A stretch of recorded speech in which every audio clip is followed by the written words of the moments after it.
I'm going to talk about what you're going to do when you enter the class and give you some basics, okay? So when you get to your courses, you'll probably see something like this, okay? And you'll see that it says English 111 Online A. When you go there, you'll see that there's an announcement. Now the announcement is something I put up every week to let you know what's going on. Down here, I've given you kind of a description where my mouse is of all these different tabs over here. Some of these tabs you guys don't see here. Let me put it on the mode that you guys see. Okay, so here's announcements, and here's the description of these tabs over here.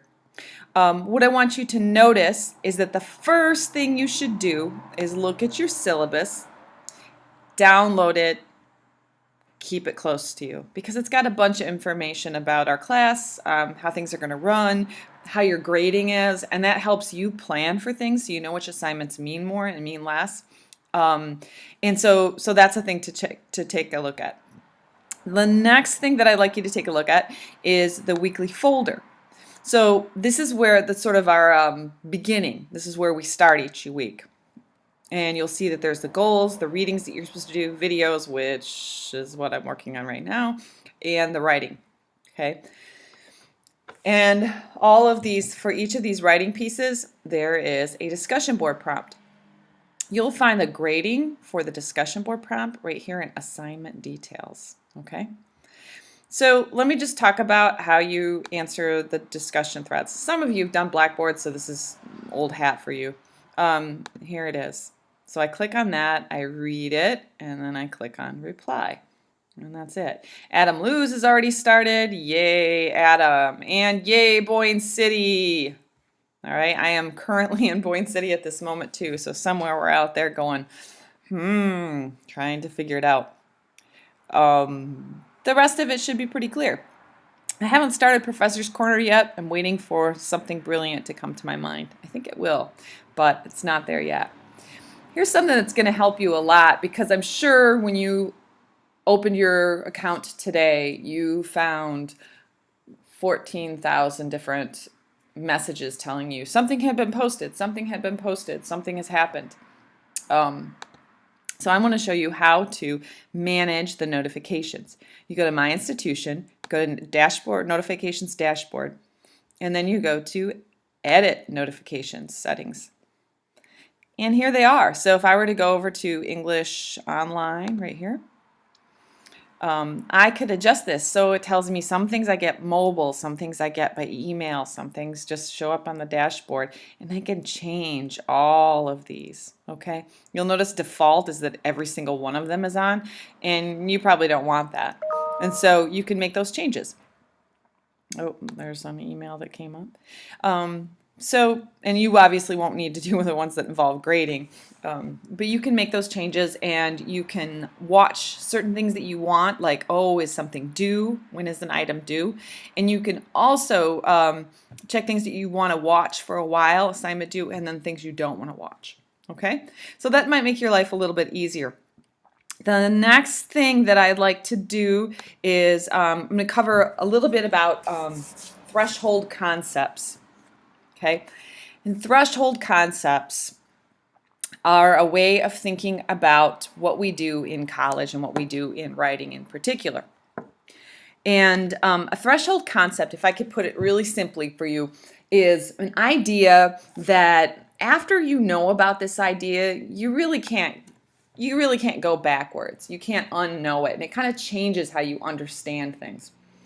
I'm a crazy knitter, and when I'm knitting, I knew the basics. Like when I first started, I knew the basic stitches. I knew how to do things and what to do. But what I didn't understand was that there was a different shape to each stitch I did, that each stitch did something different. So I could follow the pattern, I could follow the rules. But now, since I understood how the stitches work together and how they look different, I can fix a lot of my problems that I run into. I can figure out what to do if I have made a mistake, which you always do. And so that changed the way I view knitting. Like I can't really go backwards now that I know that. I just know it, and it's made it a lot easier. So the things in writing that we'll be focusing on that are threshold concepts that will change the way that you view writing and move you to the next level. And the first one is that there is no good writing. Okay, there's only writing that fits the context. Okay, and your textbook talks about this. So you realize is there's no such thing as like just an awesome piece. So, oh, that's so brilliant. That's so awesome. It doesn't happen that way. What makes something awesome is that it fits the audience and purpose, right? So the situation is perfect. I'm going to try to get that backwards where it was. It's not going to do what I want it to do. Ah, well. It fits the audience and purpose, okay? So something is good because it does what it's supposed to do. It does it in a fun way, and fun ways or interesting ways always get more attention, okay? And we'll talk about that a lot. We'll talk about audience and purpose a lot, so we always get practice with that idea. The second thing that makes that's a threshold concept. You go past this threshold, you can't go back. Is that good writing is good thinking. Now, this doesn't mean that you better be super smart and be able to think a ton, or else you won't do good in writing. Rather, it's that you have to put some time in.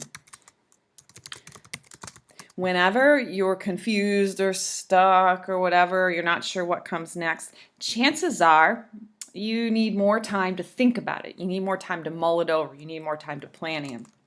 And what this puts a big no to is last minute drafts. It's super obvious usually when there's like a last minute paper because it's pretty superficial. Like the words may kind of, the grammar may be good, but there's not a lot of thought into it, not a lot of depth, not a lot of complexity. And that's what we're working on at college level, okay? So I know it'll happen, but know that when that happens, you're not really thinking it very clearly, okay?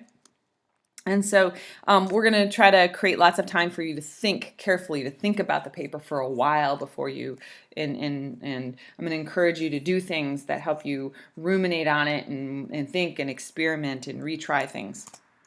The third and final for this course, I'm just choosing 3 to focus on, threshold concept, is that good writing is a skill.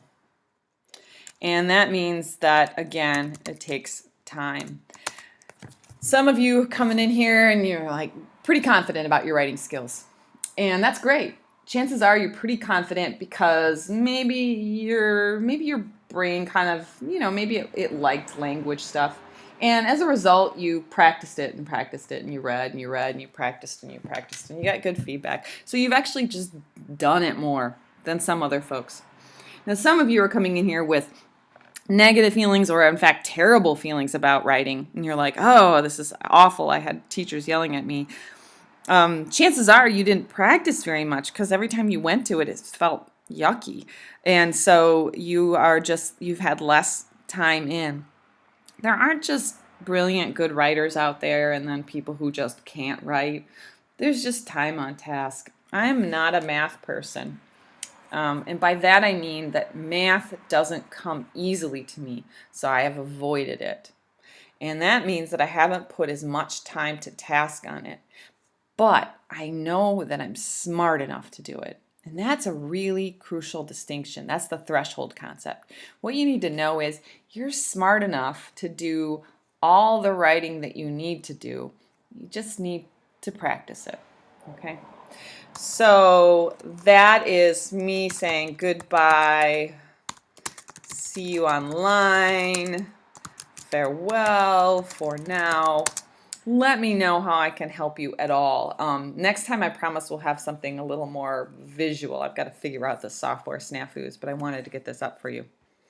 All right, thanks a lot. I hope you have a good week. Let me get out of this full screen view and we will see you later.